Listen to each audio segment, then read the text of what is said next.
Welcome to this afternoon's podcast, Know Your Church. My name is Matthew Eskamanga, and I'm going to be your host for this afternoon. Now, according to the statistics by the United Nations, 12.3% of men are more likely to commit suicide compared to the 5.6% of women. Number is really alarming, especially when you think about it that women are more than men. Maybe men are a third of what women are. But when you look at those statistics, it is actually something that is very alarming. What is the problem? Why do we have so much suicide and so many mental issues that have to do with men? And how do men deal with these particular issues? Join me this afternoon as we discuss men's mental health. We're just from June when we are celebrating a month of men's mental health. And as we delve into this discussion, be a part of the conversation by commenting, by sending your questions, by sending all that you have to say on this very important topic. Join me as we begin the discussion.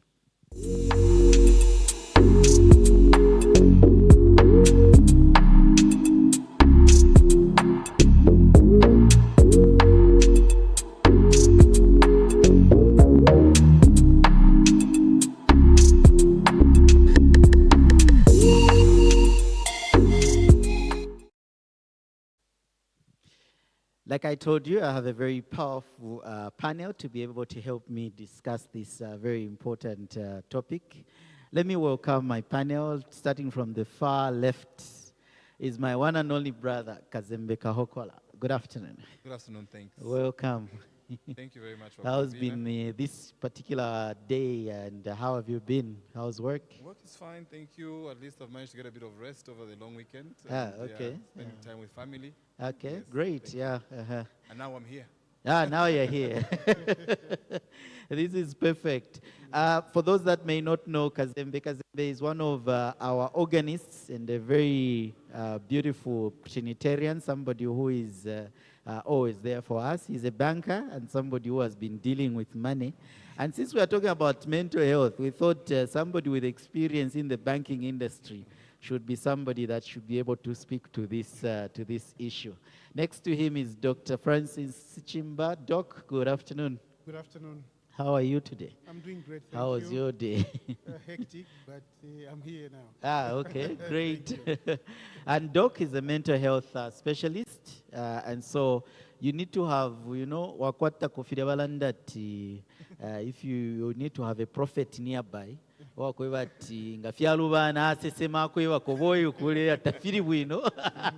we have our mental health specialist here. And right next to me is Elder Milasi, Ronald Milasi. Good afternoon. Good afternoon. How are you? Very well, thank you. And he's also in the financial sector. It's good to have all of you. Thank you. Maybe where to start from. What is mental health? How do we define it, and how do we relate it to men? Okay, so when we talk about mental health, we are talking about the overall health or well-being of an individual. So it includes not only health, but your spiritual, psychological, and your just the general well-being. The general well-being. Yes, so when we talk about mental health, basically, we are talking about your ability to be able to invest in life, ability to be able to, adapt to the lows and highs of life, but also your general feeling of happiness about life would constitute what mental health is. Is that because when you talk of mental, you're talking of the brain, the nerve center of the body where everything is coming from? We're talking about everything. About a person. Okay. We're talking about holistic health. Yeah. In terms of the individual. Okay. Yeah. So when you talk of it, Bani, how do you look at mental health from a layman's point of view? I know that Yes. the expert has defined it like that. Yes, no, thanks a lot. And I think he's really laid the foundation. I like the words he uses because as a layman, like you've said, I would have said mental health is just a healthy mental state. Okay. Okay, but I think he's going a step further to say that, mental health is the holistic being, your Yeah. ability to enjoy life, the flexibility of your mind to be able to enjoy life, to go through the ups and the downs. That's what I would say. But I would add maybe another, a more simple way of looking at it, like a layman, as you've said.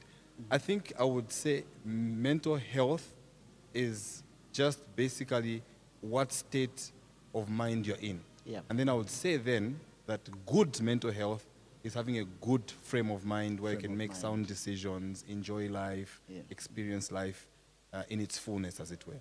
Okay. Viola, how do you look at mental health? Mental health, the word that I picked from Doc here is happiness, Uh-huh. where you mentally you are not stressed, you are not overwhelmed by circumstances, By So the you are- pressures of by life. the pressures of life. Yeah. Okay. The pressures are always there, but you are able to contain them. And But is it something make that your you way can around. talk about as being real in men?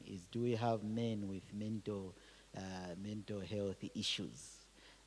Or maybe afuile akosa. Reminded of the song by Pompeo. Is it Pompeo? How do we relate it to men?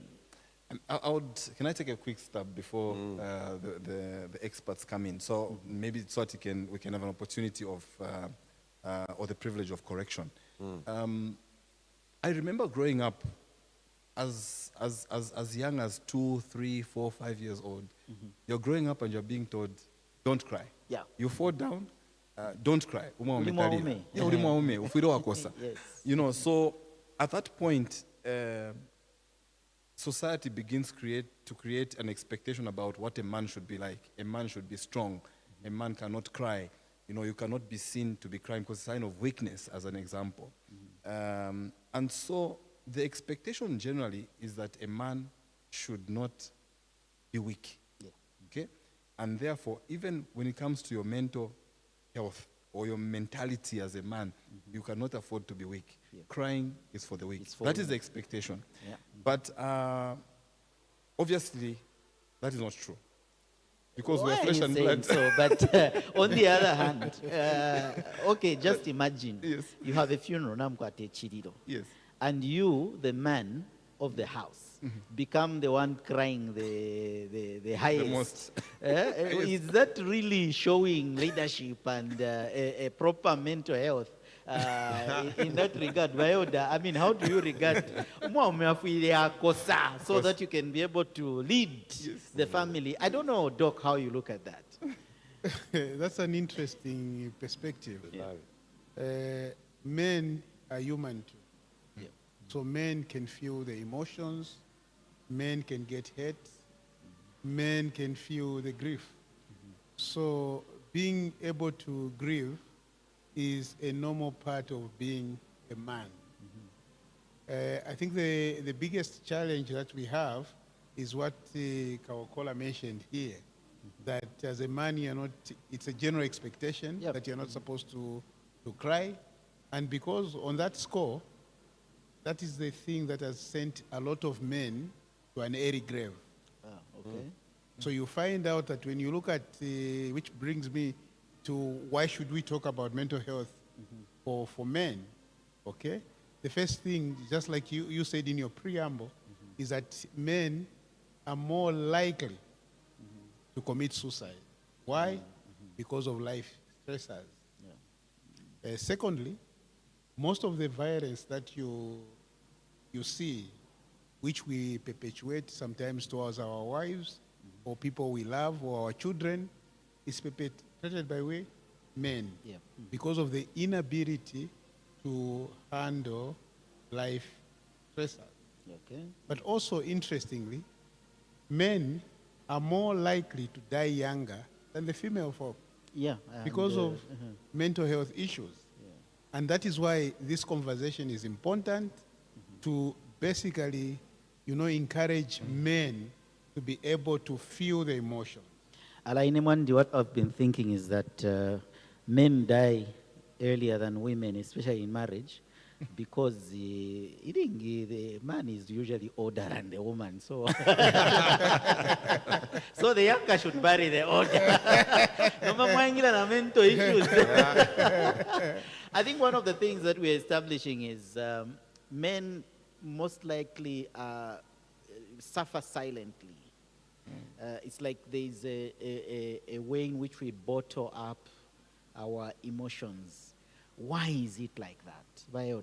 Why should men have that definition as people that are bottling up, that are not ready to open up? Why is it like that? And I don't know, maybe from our own experiences, is that true of all men, or how is it?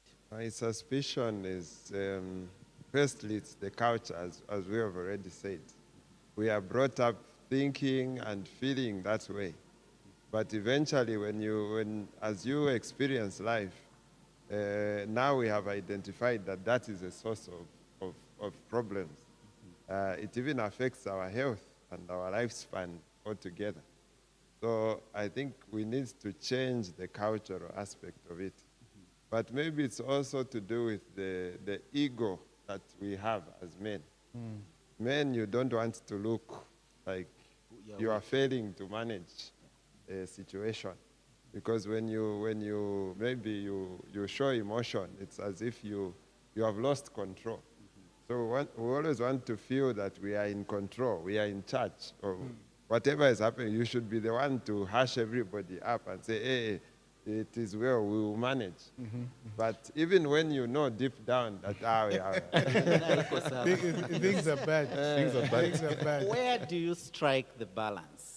Because on one hand, we cannot run away from the fact that we have the responsibility as men to uphold society and to show leadership, whether it's in a family, it's at church, or it's wherever we are. We have the responsibility to show, to be able to show leadership.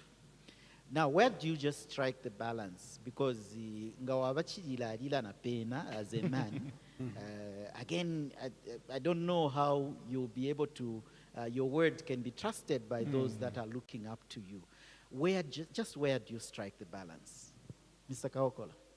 Okay, so that's a very exciting question and very interesting. I think I'll pick up from where Doc mentioned, saying that a man is also a human being. He's got feelings. Yeah. So when you feel that you're becoming overwhelmed, you will feel it. It's just like, when you're in a race or you're running a marathon. Last week you took us on a marathon. Yes. Okay. So when you get to your breaking point, you will feel that I'm getting tired now. Yeah.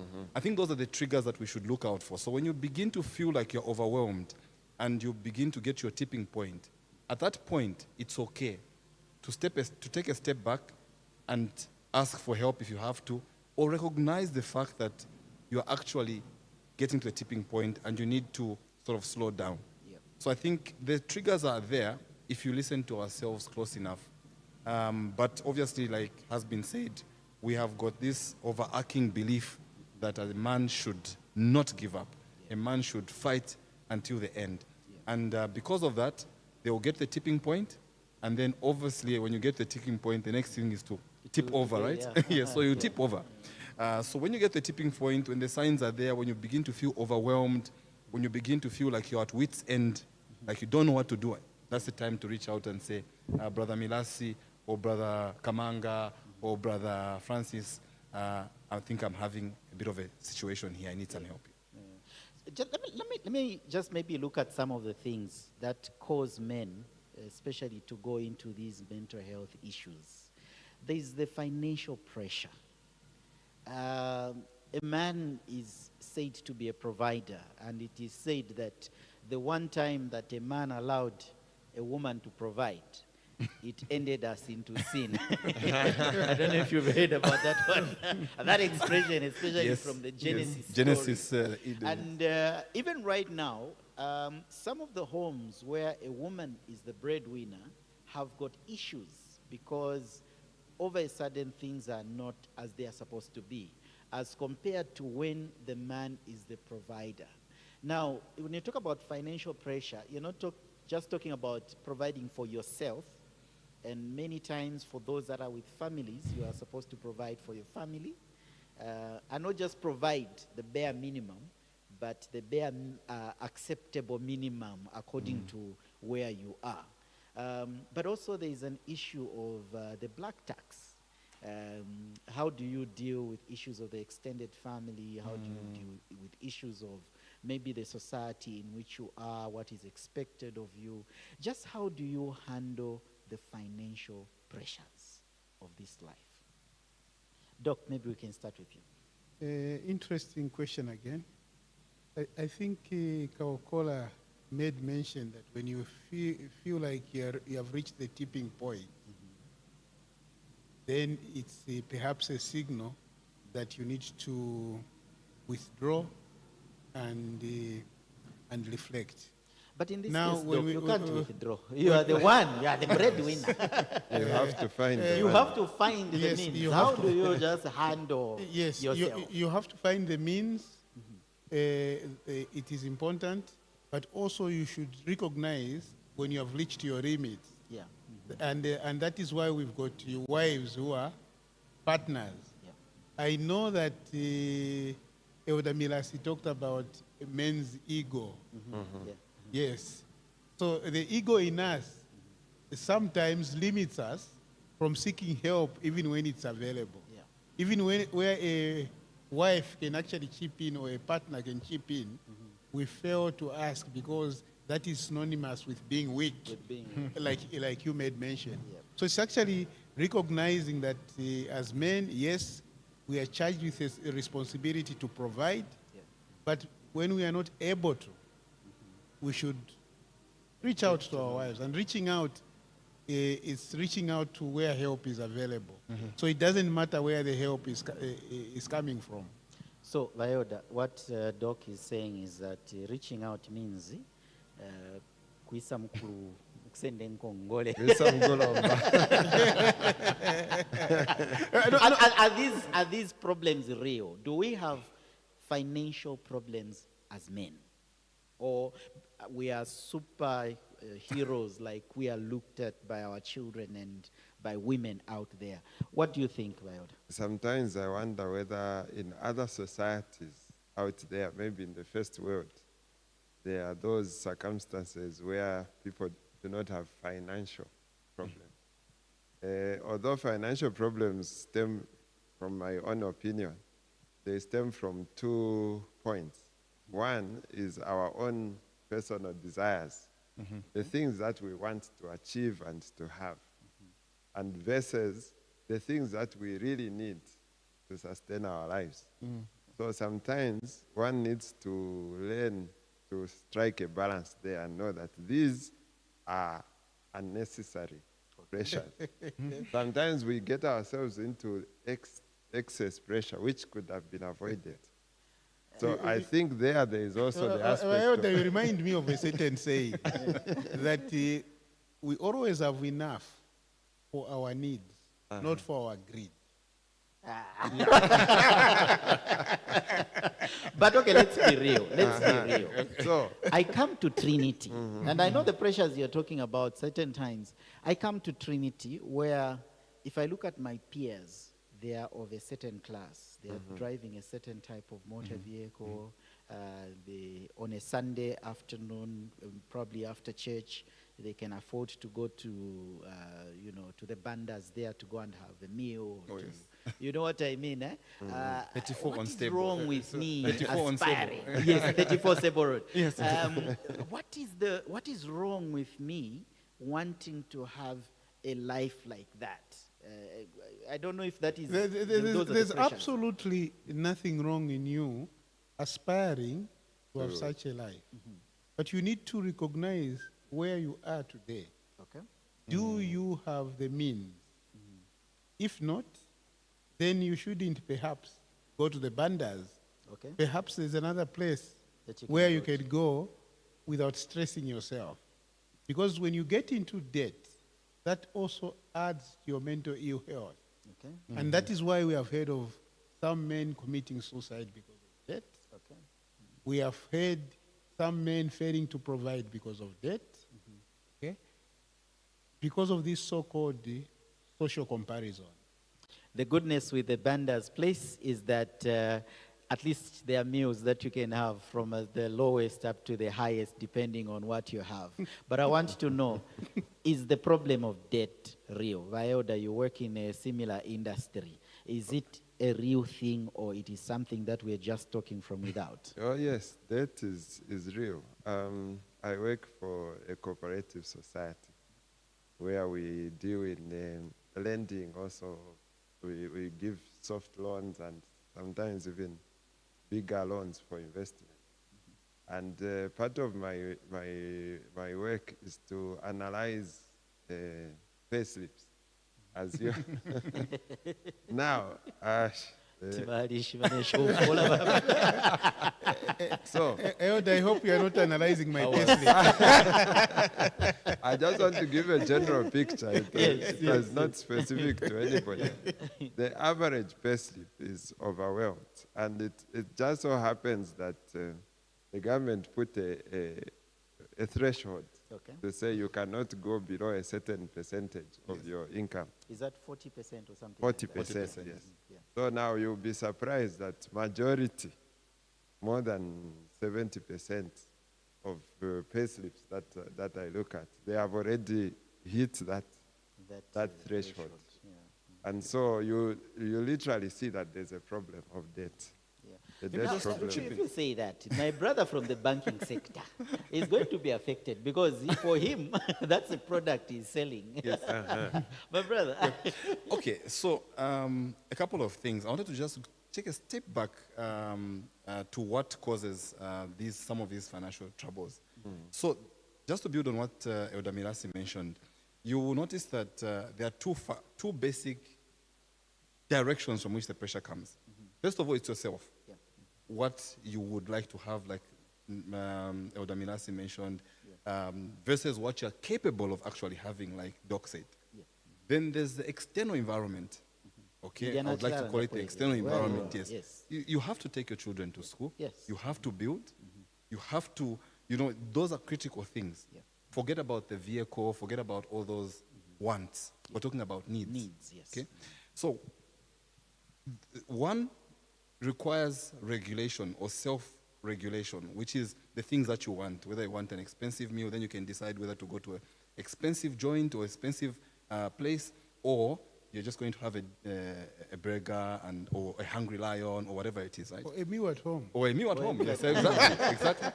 Yes. So those are within your control, because those are things that you can play around with. But there are also those things that are outside your control. You need to secure your future. You need to build. You need to buy a plot. And for most of these things, you need to have the cash. You might not save at the same rate. That's what brings me to the next point. Debt in itself is not bad. Okay. Debt in itself is an enabler. Okay? Because what you're basically doing when you borrow is going to the bank and saying, look, I have got future guaranteed income for the next 5 years. Give me some money now, and I'll be paying you as and when that income comes in, which is a good thing. Yeah. Okay? Now, it becomes bad if that debt is not invested. In other words, you get it for consumption. Or to fund a lifestyle, or to meet certain, whether it's cravings or desires that are not necessarily needs. Because once you've locked into that debt, for the next 5 years you'll be paying, and what happens? It halves your salary, like Elder Mirasi is saying. Yeah. Then it becomes a problem, because you're locked into this debt. Quagmire. Yeah, quagmire. And now the problem is, for you now to meet your daily or monthly obligations, you need to go back And borrow some more. and borrow some more. Yeah. Now, when you exhaust the banks and you exhaust the 40% that Elder Mirasi mentioned, what happens? You're going to fall back now to friends. Yeah. I'm going to go to Francis. Yeah. Francis, I need 1,000 kwacha. When he needs his 1,000 kwacha back, I'm going to go to Matthias. Matthias, I need 2,000 kwacha. Yeah, so that I pay back the 1,000. And keep the other 1,000. Survive. Before you know it, Yeah. you're digging the hole deeper and deeper and deeper. So debt in itself is not bad, but what is it that you're getting the debt for? Yeah. That's what's important. Okay, now, if I'm already into this situation, I'm deep into debt, and I'm having sleepless nights as a result of what I've gotten myself into. I know you can blame me for that, but how do you help me out of that situation? A few steps. Again, like Elder Milasi said, I've spent a lot of time dealing with all sorts of people. The bank is like a hospital, okay, but only that we're dealing with a different kind of patient.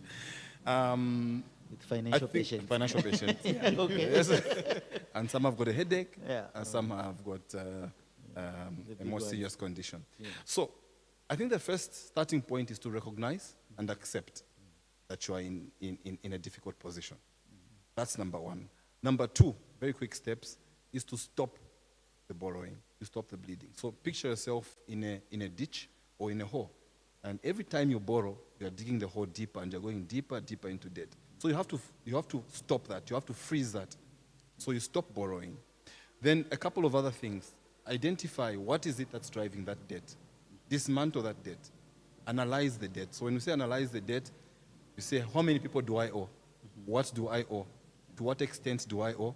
And what are the terms of this debt? And then you begin to deal with those. Obviously, at that point, you probably need to sit down with someone who can help you structure some kind of payment plan or some kind of debt recovery But you know, plan. it's embarrassing. Kwa isa said, Francis is running kwatenko ngore sana, so please help me. How do you just gather the courage and now all that you've mentioned it, Yeah. I don't know if there's such a clinic one can go to go and fight that particular condition. Yeah. I think we probably don't know. I personally don't know if there's a place I can go to where they can help me They can help me to do to that. detangle myself. Yeah. But I think these are some of the discussions we must be having amongst ourselves as peers. Yeah. When we are having discussions, instead of us just discussing on, how Kelvin supports Manchester United, which is a losing team Yes. forever. Maybe we can have these discussions, and as men, one can be able to pick out a few Absolutely. lessons here and there. Yeah, I want to just maybe quickly respond. So we could be right because there would not be a place like an actual hospital and you go and get that help.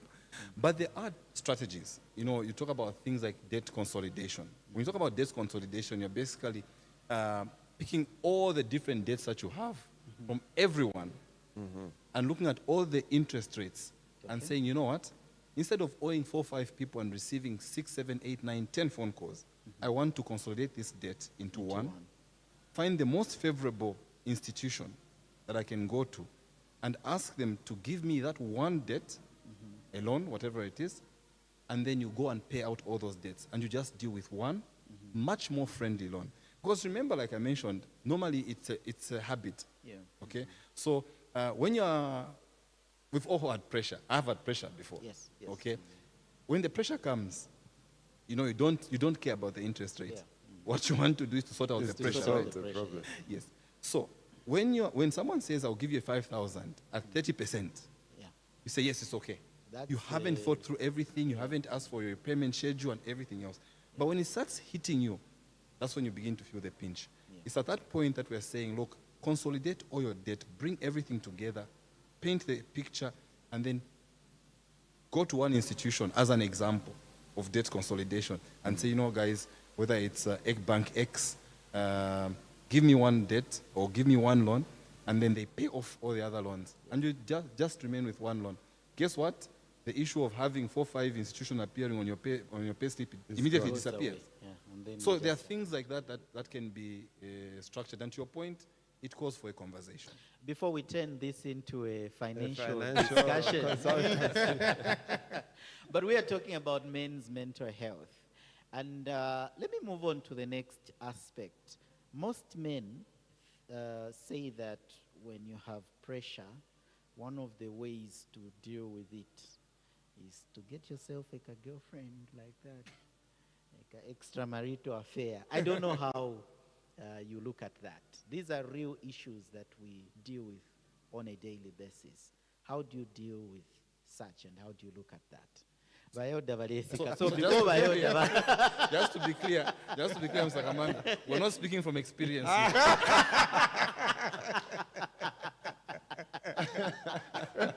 Lest we won't have homes to go We are not speaking from experience. we are helping a person out there that may be in this situation. Sure, Because these are discussions that people have. Experience is in two forms. Because it's either you hear it from a neighbor, Exactly. or you have gone through it yourself. Okay, none of us has gone through it. For the viewers out there, none of us has gone through it. Let's hear it. How do you deal with mental health issues? Is having a girlfriend a solution, or how does it come into the picture? Bayo Dabala last. Mr. Kaokola, please. Okay. All right. And I'm assuming here, having a girlfriend in the context of a man who is married. Yes. Okay.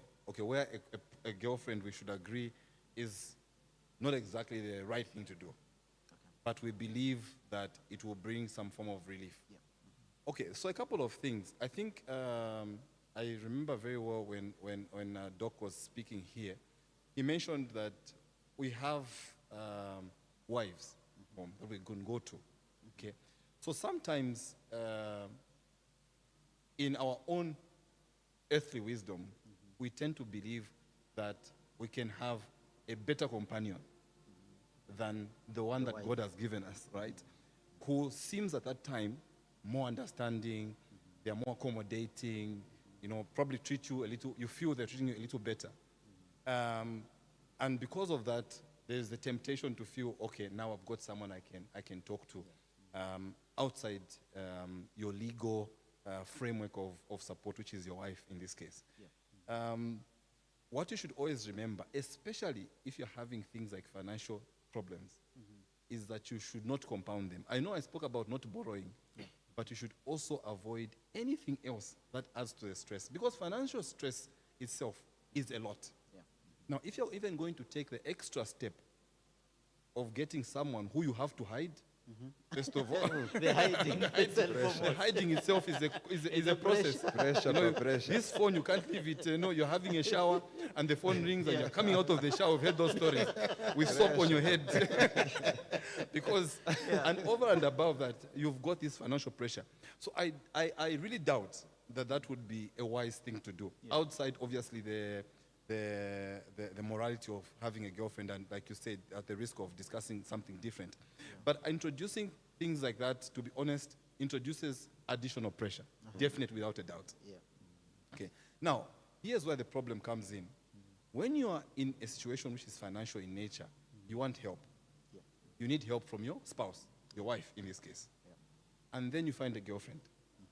And that girlfriend is found out by your wife. Okay?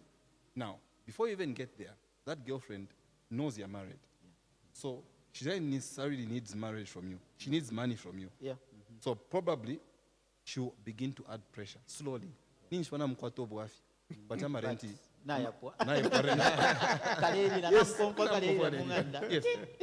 And remember, you are going into her house most likely, which she has to pay rent for. And she has to feed you and all those things. So the complications that come in, that might get you into deeper debt. Yes. Because you have to provide. You can't just go there and sit. Yeah. Okay, what are you going to eat? Yeah.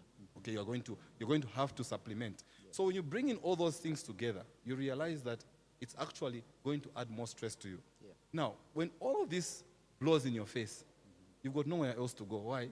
Because you've messed up home as well. So I doubt that it would be the right thing to do. Yeah. I would strongly discourage it. Yeah. Doc, what would be your take? Yeah, I think it would be at what cost? Yeah. It would be at what cost? Normally, it would be a cost on your mental health. Yeah. Because like you put it, it's a temporary solution that puts a toll on a man, and which adds to the mental distress that a man is actually facing. Yeah. I once had a client. Yeah, now. I once had a client. I almost concluded there. Please go. I once had a client. They were having challenges conceiving. Yeah. And the lady was advised by the mother to go and get some natural herbs. And the husband was not for the idea. So they kept having this discussion, and on one good day, the husband went home, and the wife was in a very low mood, and asked the man that you're not coming up with strategies. I've come up with a strategy, but you're not following through. You're not giving me permission. So in annoyance, the man decided to take a walk. And as he was taking a walk, he found, an old childhood friend, Yeah. who at that moment provided a shoulder. And in that shoulder, there was a child who was born. And believe me, what happened to that person was depression afterwards. Yeah. Because that was the beginning of many fights Chaos, at home, of chaos at home, like you put it, and they couldn't sort of follow through. At the end, the wife died from depression. So you can see what might look to be a solution might be injurious and even catastrophic, leading to death in this case. Now, that client of mine has had to live with the guilt, which has worsened his mental state. So, like Kaukola made mention, it's very, very important that when we are having issues, it's better that we resolve them domestically. I know that there are men, of course, you said the financial pressures and the like. There are men, sometimes you've got a spouse who's not very understanding. The moment you are coming home, you already have financial pressure. They tell you, no, Mrs. Kaukola was passing with these chitenges. I got so and it adds on to the pressures and stuff like that. And we can't negate that fact that there are people who are like that. But when you're in that situation, and that situation is biting, seek help. I like the example that you have given, because it speaks not only of the now, we are thinking things are okay now, but you also tend to think of the future, how things turned out to be in the future. If at certain times you are feeling, okay, if in there, what if I was to die at the girlfriend's place or something like that?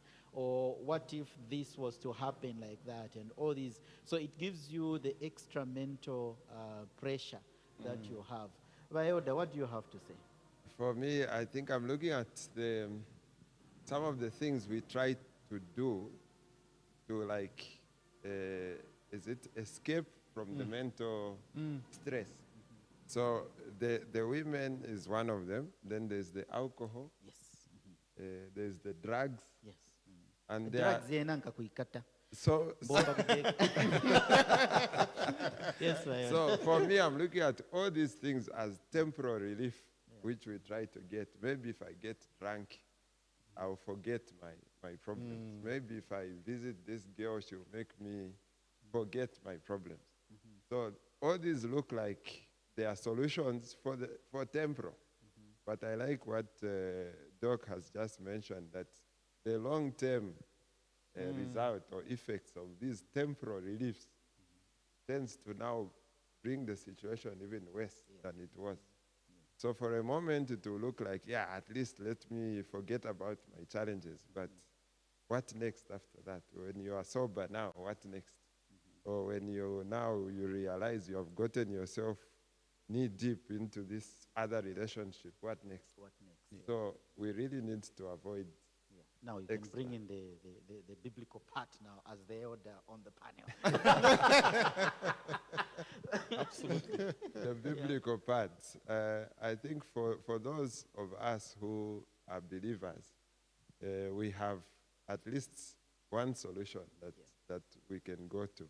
We have the divine God, whom we can turn to pray when we need to pray. We can read the scriptures that are able to guide us through certain challenges. You can even see physical examples of what other men of God did other believers, men and women of faith, have done to overcome situations.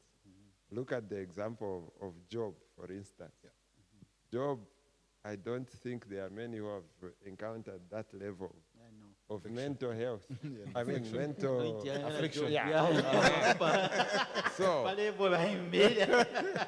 are and- two people in the Bible that I'm scared of. It's one of them is Job.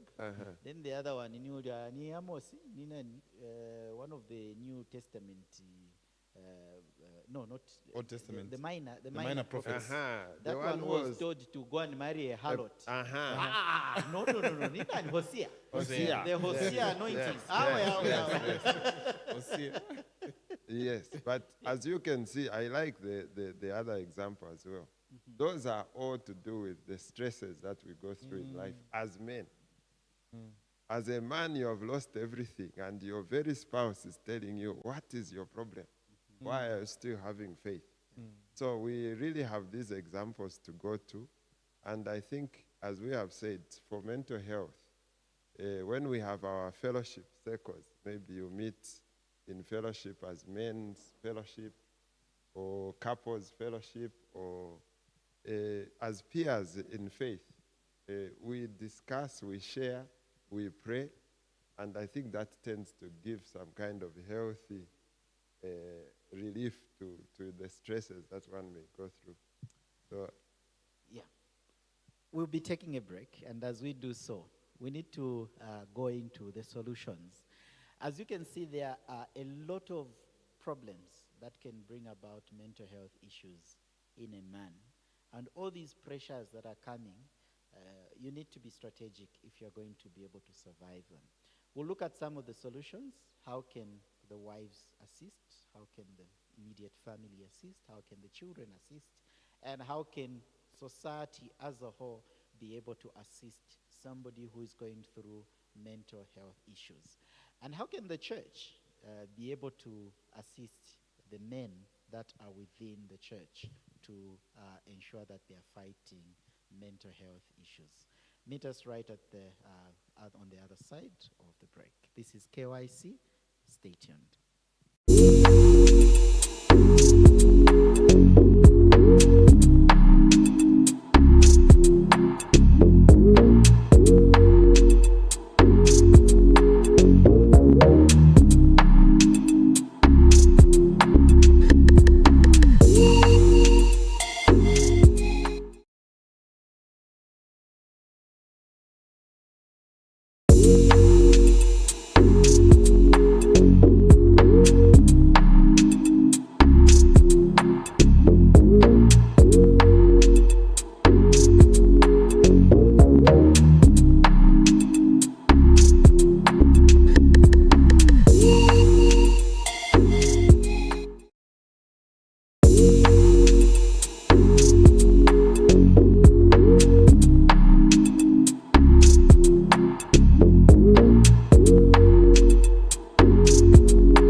This has been a very interesting discussion, and we are continuing looking at men's mental health.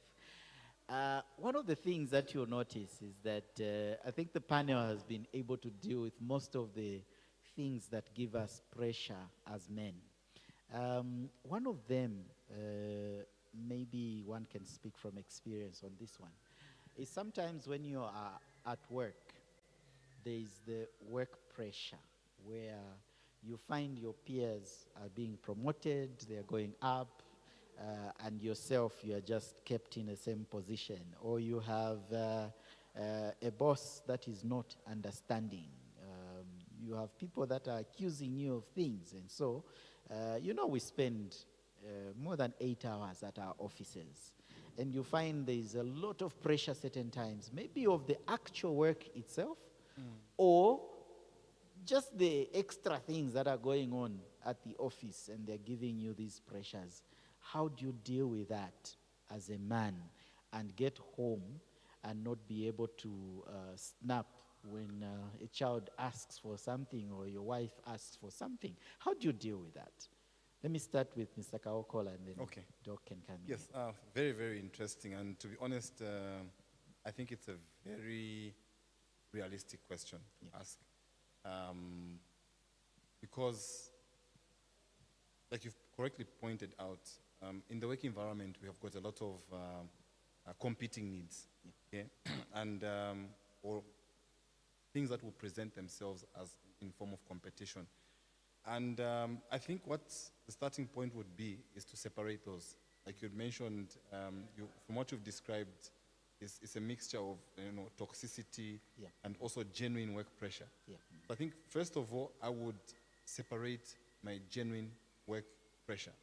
So find out or understand, why am I here? You obviously, a normal job will have a job description. This is what is expected of me. And so that should become your sort of your North Star. Anything outside that, okay, anything outside that is a distractor. Yes.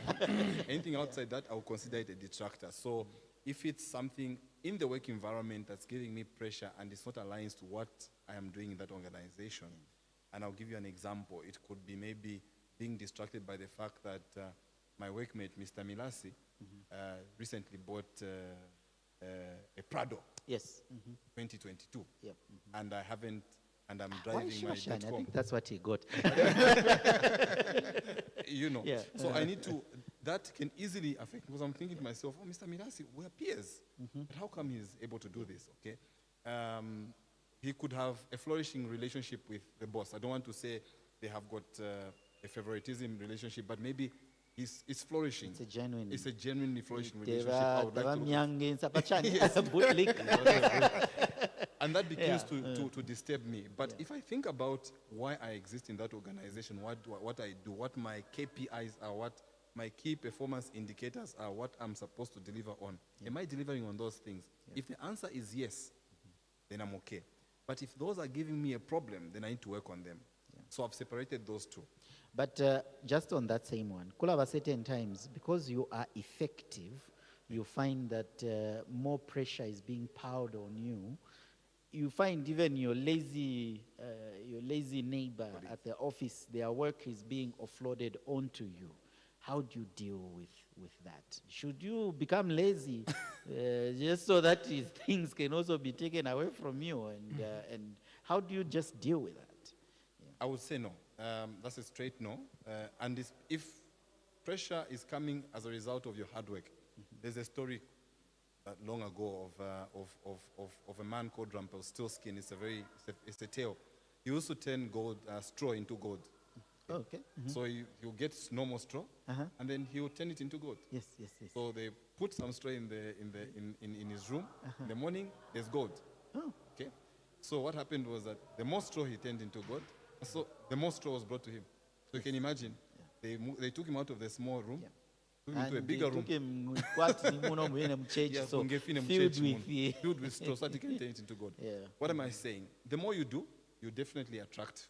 You attract more work. More work. Yes, more work, as it were.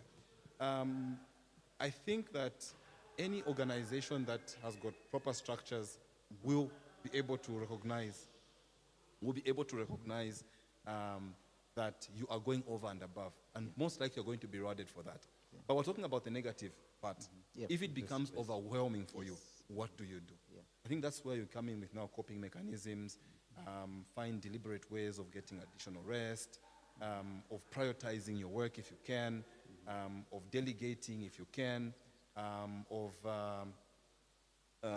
finding means and ways of communicating or raising your hand. In the professional environment, it's not just in a stressful or church environment. Even at work, you can raise your hand. I'm saying so because you see, this can even take away your time for family. Absolutely. It can actually take away your time for you to have even just time for yourself, because you are so busy. Not that there is anything extra that you are doing, but you are genuinely busy to the extent where you do not even have time to exercise how, and those are circumstances, I think, that you are describing, where more straws are being thrown at you to be able to turn into gold. Doc, how do you deal with that? Mr. Kamanga, there is an organization does not have feeling. Okay. I like that. Hallelujah. An organization has no feeling, and there's no one who is indispensable. Yeah. So it's important. It's your duty to take care of yourself. Okay. It's your duty to know when you're teaching. Yeah. It's your duty to know when it's enough. So one of the issues that you need to do, first of all, understand yourself, the strength that you have, and what you can do. Number two, you should be able to self-care, take care of yourself. Also, I think we were talking about make your home a safe space. Yeah. A space where you can go and relax Where you can be king. and rewind Uh-huh. and rewind. And if you do that, that is going to help you and be productive. Yeah. Because when your work takes a toll on you, it means you are useless at work in terms of productivity and useless at home because you are unavailable. So you need to detach the two worlds. When you leave work, leave your work at home. Be a husband, father, at home. If you mix these two, You have then your problems. whole world falls apart. Then your wife will be complaining, you're not available, adding to your distress. Your children will be saying, Daddy cannot even help us with homework, Yeah. which will also be adding to the toll on yourself. So it is important. And when you see, also take yourself out if you can. If you love music, listen to music. Yeah. I saw an elder come to church today to come and Sing. sing Yes. in the choir. Yeah. You know, just to rewind and, you know, all those are helpful avenues to just keep, you know, a good, positive mental health state.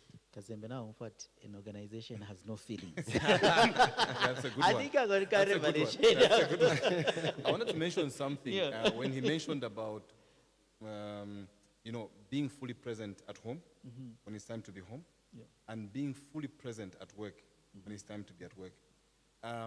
One of my my supervisors, who is a mentor, told me this once. We were working very late, and I worked very, very closely with him. And I asked him the question. This was about 21, 22, working on a critical submission. So I asked him a question. I said, is this sustainable, boss?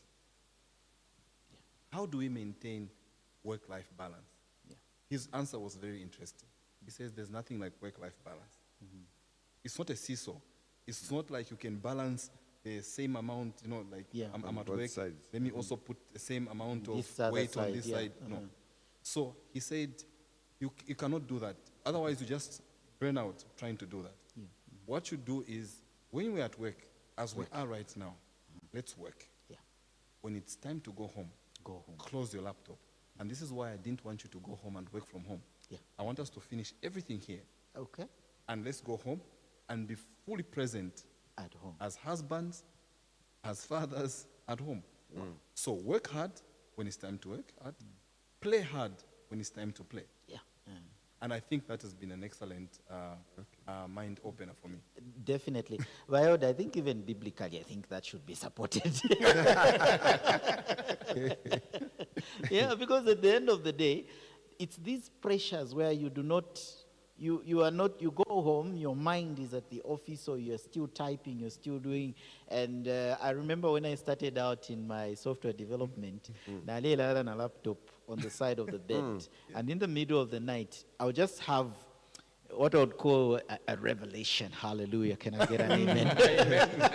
Code the and I wake up and But as time has gone on, I think I leave my laptop more at the office than I carry it. I wanted to, you saying that, I should have gotten as a psychologist, Okay. gotten a testimony from Mrs. Kamanga about that behavior. That one you don't give her the mic, she'll say a lot. As we get towards the end of this, I want us to find out what are the solutions. When first and foremost do you know that okay, no apana abam danger? Are there any signs that are indicators that you are now in a dangerous place in your mental health? Maybe let's start with Doc. What are the signs and how do you deal with those things? May I just chip in a little bit there? Yes.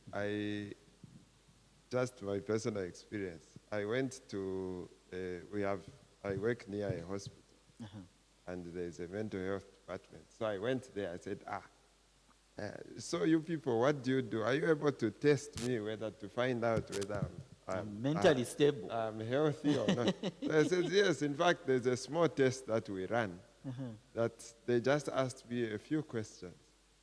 A small test, I can't even remember the question now.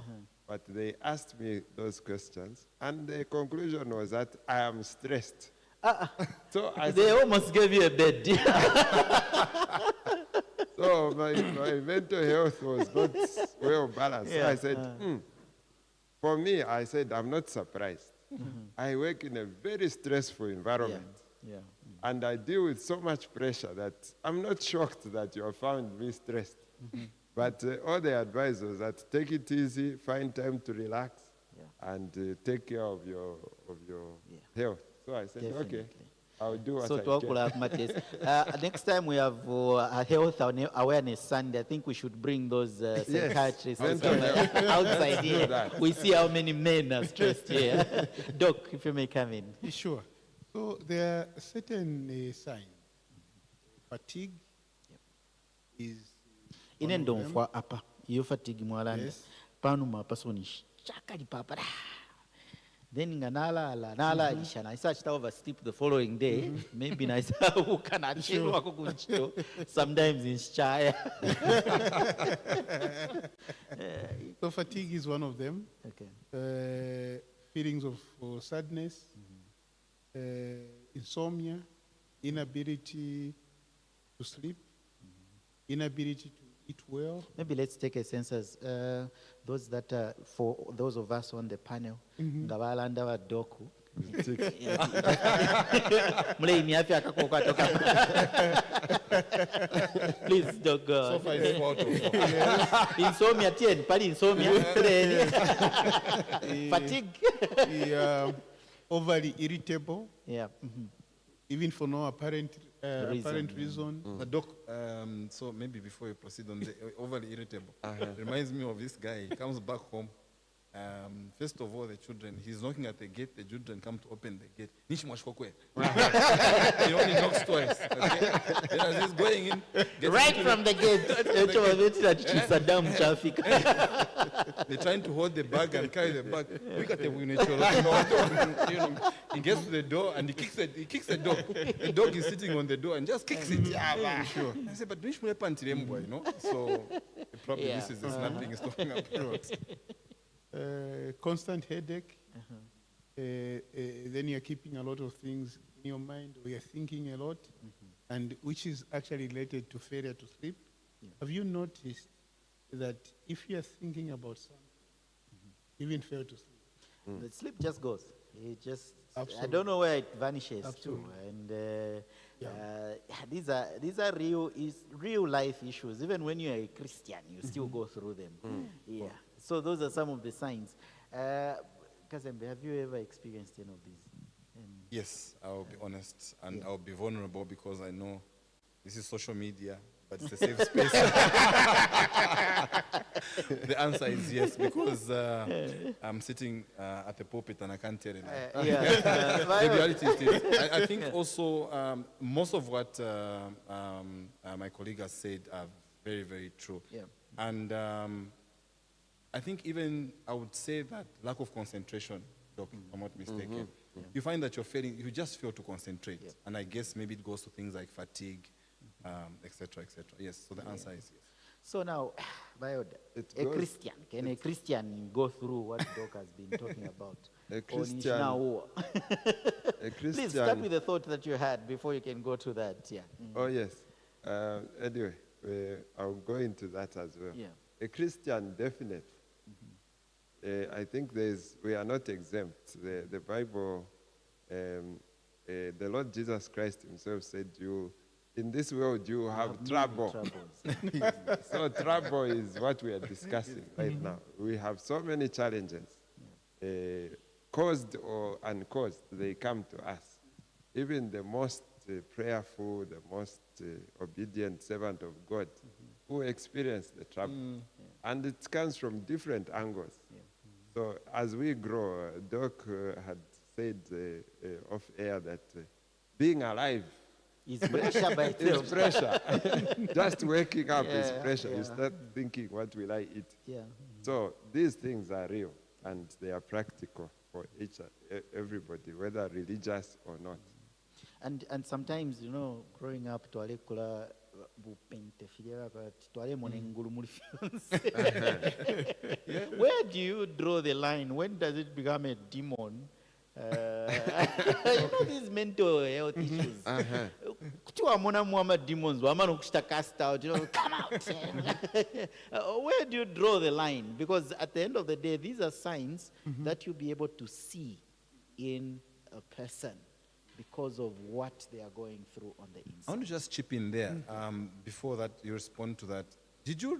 As you are speaking, I'm just thinking about it. The very fact that you're a Christian can actually put pressure on you Yes. in certain environments. Okay? Because as a Christian, you will believe that you need to do something about a situation. Yeah. When things are not right, you believe you are supposed to respond as a Christian, whether it's through prayer or intervene by counseling or intervene by speaking to someone or preaching to someone. Yeah. And in these work environments, we have got people or colleagues from all walks of life. Someone will realize, oh, Dr. Chimba is actually a Christian. Forget about him being a psychologist. Someone will come and talk to him as Dr. Chimba Yeah. to pray for me. Yes. So that, plus your work pressure, plus all those things. So just being a Christian as well in itself Can actually add exert to some the pressure on you. as well. Okay. Doc. Yes, so clinically, I think I must start by saying that stress, feelings of sadness are a normal part of life. Okay.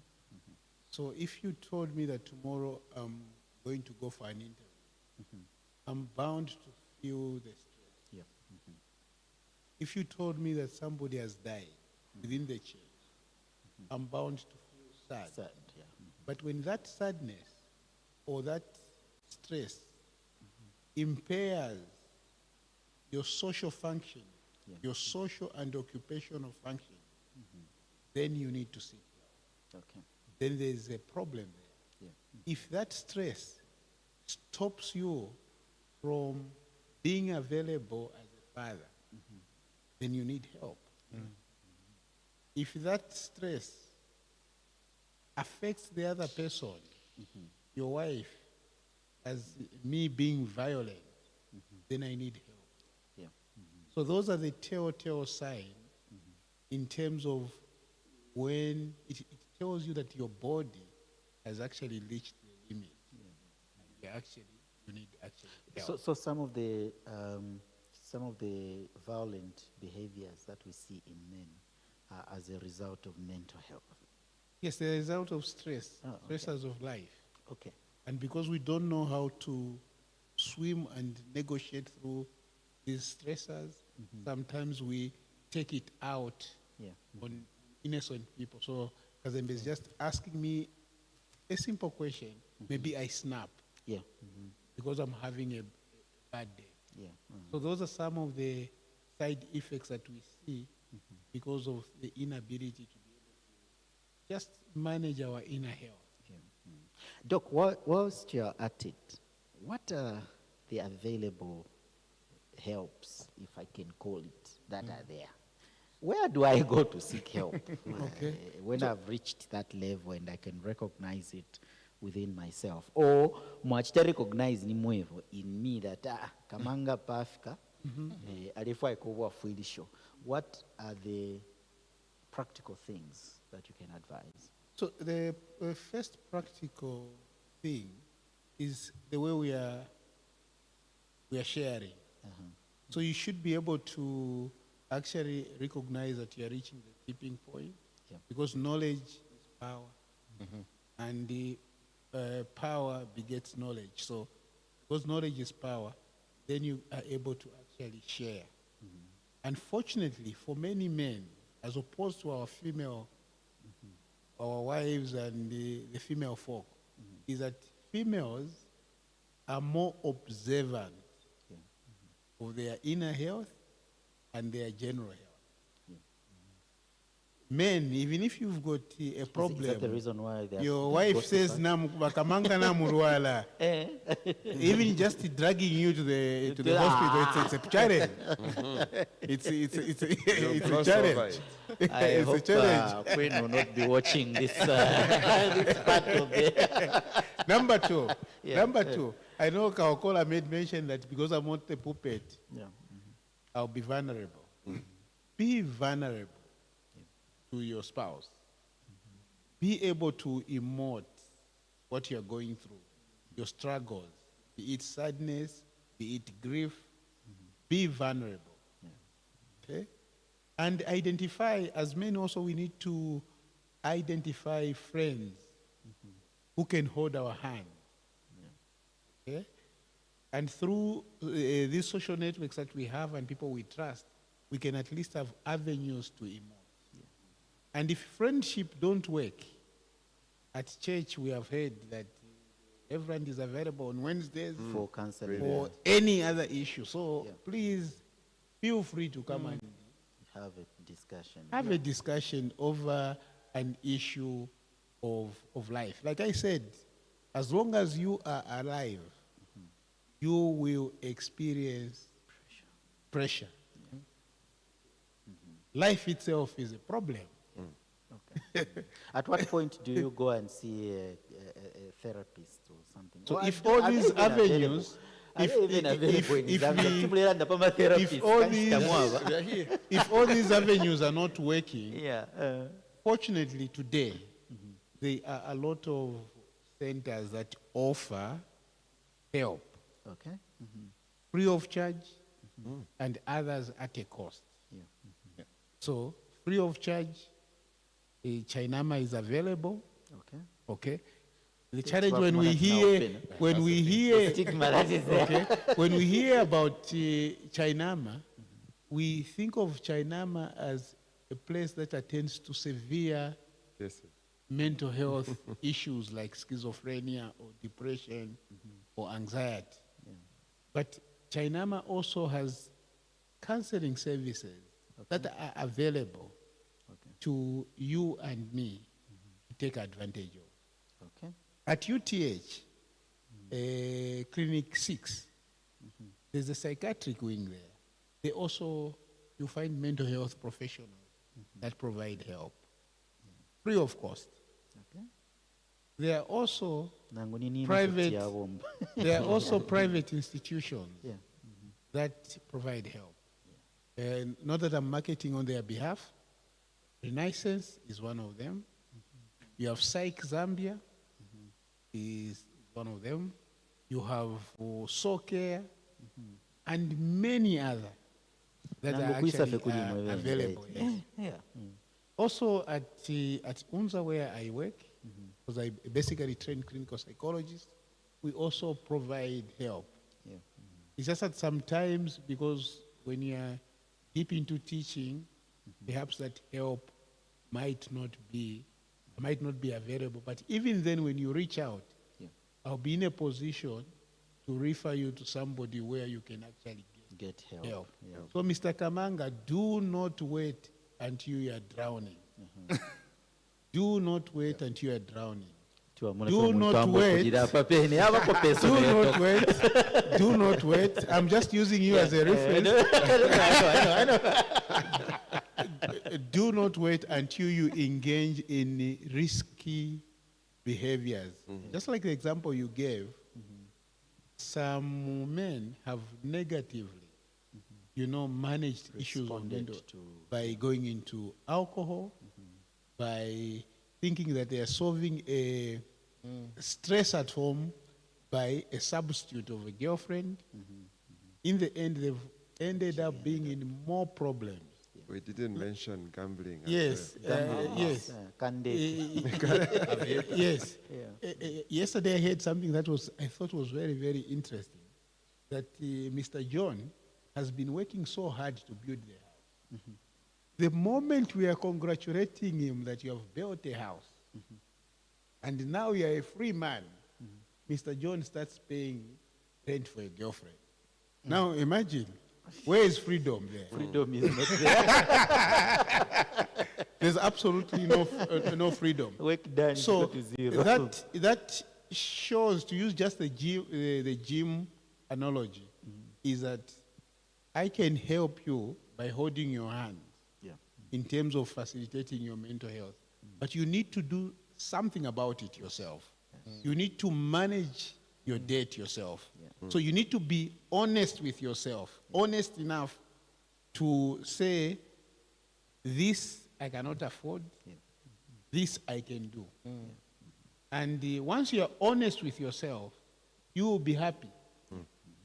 There's no need for you putting up a face, me driving a car which I cannot afford. But meanwhile, I cry. In the night. In the night. After the night. My brother, what do you think are some of the safe havens or the help that we can assist with somebody who is going through issues? Okay, I think it won't be very different from what Francis has said. We have immediate structures, which are our families and friends. Those are our very immediate structures. Then obviously when you come to the church, but our reverends and counselors around. But I think he raises a very valid point when he talks about professional help. Because most of this is social. In the olden days, in the villages, it would be in form of an Lusaka, sit around the fire and share your problems. Now, obviously, that has evolved. Now, the problem that we have now is very different because we no longer have a conversation like we were seated here. Everybody's online. Yeah. And there's a concept now that I was reading about where you're actually able to be lonely in a crowd. Yeah. Okay. Social media was one of them as well. Yeah. Okay. You have so many followers. You have maybe friends, maybe thousands and thousands of friends, because you just have to click. But there's no true or real friendship. Connection that is. Therefore, you cannot reach out to a friend that you made on social media because they cannot really relate. Yeah. So given that that challenge that social media has come up with, it also places a lot of pressure on us in terms of our outlets. That circle that you can go to has shrunk. But you've got so many friends, you've got 1 million friends, but you can only talk to one. Yes. And that one is not available, then you're stuck, right? So I think that realizing that that is where we are puts us in a situation where we need to even value more the friendships and structures that we have, like your wives and friends around church. Yeah. That having been said, I also wanted to mention on the professional side that normally, from what I've seen, it's not just for the serious issues, like marital problems and even the small things, like I think there was an overtone of things like gambling. Yes. Because that's the beginning of a bigger problem. Things like financial stress, we've spoken about it. When you begin to see like going in the wrong direction, I've got 2 Shylocks already knocking at my gate, and think I'm getting into a problem. Before it gets into a big problem, are you able to identify at that point and go and ask for help? The answer is yes. And the moment you get to that point, the best thing to do is to go for professional help, as it were. Well, I think one of the biggest problems that we have is that I think church folk usually are more confectionery than real. You find Bachakolwanga na Vekala, they'll talk about things like point blank, they would, me, I'm facing this issue. Even the most intimate of things, or most private of things, they'll talk about them as though they are nothing. And that kind of fellowship, we do not really see it in the church circles. Why is it like that? How can one be able to, know that here I'm in a safe space, I can talk about something? And the problem that we have is that we have more gossipers, I think, than our friends. Is that the situation, or how do you look at it? Yes. Before we conclude. Yes, the church environment, this holier than thou environment, also tends to add to the stress and to the lack of confiding in one another. You say to yourself, if they discover that I have this challenge, how will they look at me? For instance, you have got a position like I'm an elder. If they discover that the elder is, after all, human like the rest of us. Yes. And I think we need to be... Because you're a Christian, Yes. By virtue of having an office. I remember once we were having a chat with the reverend in the office. And he said, you guys, do you realize that even me, I can do these things which you do? Like he was rebuking one of us to say, but you, why are you behaving like this? Even me, I've got potential to misbehave what you are doing. But I remind myself that I've got a responsibility to take care of and so forth. So much as we have this obligation to maintain the faith and the integrity that we have, we need to be open. We need to be vulnerable. I've got a confession. I've never gone for best. Okay. Not that I don't have problems or needs. I'm making an appointment for our elder this coming Wednesday. I'm glad that our minister, for instance, has even extended hours and sessions to say, no, it's not only one day in the week. Wednesday, even on a Sunday, like when you're at church, you can pass through and say, have a chit chat. Yeah. We just have to open up. Is it James that tells us about confessing our sins? One to another. That is therapy. For believers, it is critical. We just have to open up. You can die in church. You are when a preacher. Help is available. When you help, yes, you've got but you die inside. So believers, I think we are not spared from this issue. As you have said, if those who are having their alcohol, maybe they are intoxicated, they are enticed, they have extra reason to open up. But we also need to open up. To have that space. I think the Bible, even God himself, asks us to come open to him, to be open to him, to open up and say, God, I'm having a challenge. Here I have a weakness. But the moment we run away and hide like Adam, you will say, but what are you doing there? Say, no, I have a problem. That's why I'm not coming. I was also thinking about, sometimes you find that people, because we are hiding, you backslide. Yes. You literally backslide. You reach a point where you say, I think I've pretended too much. Let me just keep away. So we need to take care of one another. Spiritually, emotionally, and we should be sensitive to each other. Like, imagine if from nowhere somebody just pops up at home and says, I just came to pay you a visit. Imagine the difference it will make.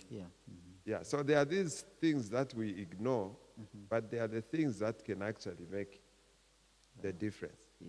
I remember one incident of this steward who was overzealous in visitation. And because he was overzealous in visitation, he used to discover problems that are going on and bring them to the elder. And the elder ended up saying, you are a problem. Why do you keep going to find these problems? But those are things that needed to be prayed about. So they are little, but they are important for for us to be healthy emotionally and mentally. This has been a very, very good discussion where we look at the mental health of men. Let me just get the last remarks from my guests. If you're to advise somebody who is going through a situation, what would you say to them? Let me start with Mr. Kahokol. Okay. Yeah. I think, like we've said here, mental health is really, so mental ill health, like I've learned today, it's called ill health, is really a journey. So just like you are taking steps, whether it's consciously or unconsciously towards the problem, you can backstep, and I think that's the most critical bit. To understand that you didn't just find yourself there. There are things that happened. There were a series of activities that led one thing to the other until you got into the mess that you're in right now. The good thing is that because there are steps, you can always backstep and get back to where you used to be. The other thing, I think what is most important also, is the fact that there is actually help. So you're not alone. So there's no need for you to feel alone. And the help is also graduated. Yeah. Means I can speak to a peer, my friend. I can speak to, the reverend. Then I can go professional help. Yeah. I also wanted to mention where I work, we have online support as an example. Oh. And I realized that actually that online support is not just limited to my workplace. It's an online portal where there are people 24/7 that you can sign up to, like Doc said. So Yeah. there's help if you want to talk to a total stranger, you can get there. I think that's the second point. The third and final point for me is it's just like Christianity and salvation. Come as you are. And salvation is really It's free. available, yeah. And it's available. And I think that's the attitude that we should take. That help is there, it's available, and you don't have to do anything complicated. You just have to recognize that you have a problem and reach out, and the help is there. Yes, sir. And ultimately, we are Christians. We should know that God cares for us, and God wants the best for us. He's our provider for peace and a good mental health as well. And we should always believe that that is the case and reach out to God. Okay. Doc, any last words? Maybe Doc should be last. Doc should be last. Okay. Mayoda, any last words from you? Yes, I think we have learned a lot just having this discussion concerning what one should do. I think for me, what I've realized is we all have mental health issues. They are just at different levels. There's the word we kept repeating, where you are feeling you are tipping over. That one is actually a dangerous stage. But all of us need to measure ourselves somewhere, go for a checkup if possible, just to see where am I, how am I doing. We can even do it at home with our spouses, with our children. We can. One thing I've realized is mental health is not for adults. Even children have mental health challenges. You find this 10-year-old is stressed up. What is the problem? My toy can't work. So, yes, my toy is not working or whatever has happened. So, family setup helps to unwind in terms, yes. And so when one feels at whatever point, sometimes let's not wait for it to become overboard. Let's get the help sooner than later. Yeah. Yes, let's pay the visit. Let's open up. Sure. I think that is it. Doc. Thank you so much. People are people. Life does happen to one of us. So it's important to understand and appreciate that human first before Christians, and whatever happens in life. But there's no problem that is new under the sun. Okay. No problem that is new under the sun. Don't drown. There's help that is available. Let's learn to be kind to each other. I know life has become competitive. know that life become difficult, but God has given us enough resources within us able to confront life. Recognize things are not okay. Things are not okay, reach out. Be kind. And let's encourage each other as men to have forums like this where we just meet and discuss life. We are nearing 50s now. And you know, Kelvin 10, 50. Oh, he did. Oh, yes. I wanted to confirm. and you know the challenges that come with being 50. Yeah, You're no longer the same exactly. holistically. Yeah. And it's Don't get about to take us into another topic. I can sense where he's trying to take us. yes, it's an existential reality. Yeah. It's an existential reality Yes. that we need to accept. Yeah. And understand that when you were 30, There were certain you things can that be you called by relatives left, right, and center. You'll be available. Yeah. But now, because you are at you are that level. 47, Yeah. you can't. So it's important that you also recognize your own limits, Yeah. because that contributes also to your own mental health. So it's our responsibility to take care of our mental health. This has been Know Your Church. And in knowing our church, we need to know ourselves as men. And the mental health, that is a very, very important subject that we have looked at. We've just scratched the surface. We haven't gone into details of, the black tax where somebody has died in the village and the entire funeral is waiting for you, the one person, to come and provide the coffin and things like that. But if you're going through such a thing, be rest assured, I've never seen anyone who they've failed to bury because somebody did not provide finances. Things will always come through, but people will just put an expectation on you because of probably the posture that you have put up for yourself, and that in itself may be a problem. But one message that we are going away with today is do not drown. We are at different mental status each and every time, each and every one of us, but do not drown. Help is available. God is there for you, and also the brethren that you have within your circle are there to assist you. My name is Matthias Kamanga, and it's been a pleasure hosting all of you. May God richly bless you. See you next time.